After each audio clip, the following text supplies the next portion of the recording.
Why are the Russians the bad guys in Team Star?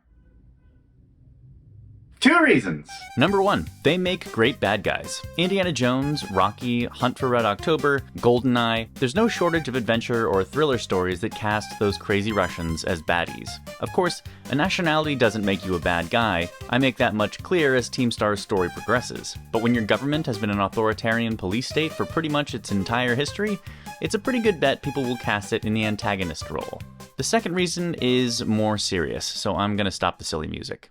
If you wanted, you could call Team Star historical fiction because it does relate to actual history.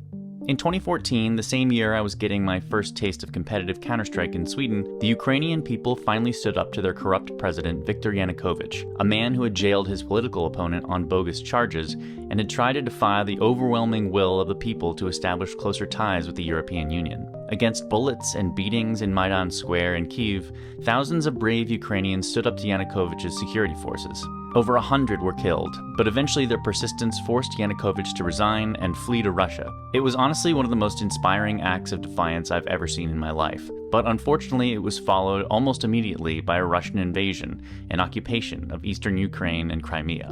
It was heartbreaking seeing these people take a giant leap towards a more liberal and free society, only to have this brute force come like a hammer blow to stop their progress. So I wanted to do in fiction what I couldn't do in real life, get these people some kind of a win. That's why Sultan is a Crimean Tatar, and why he brings together a German, an American, a half-Korean Brit, and a Brazilian to stop a team of Russians.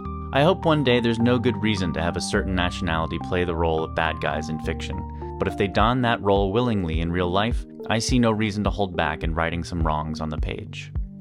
Long live Ukraine and its brave people. Slava Ukraini, and glory to the heroes.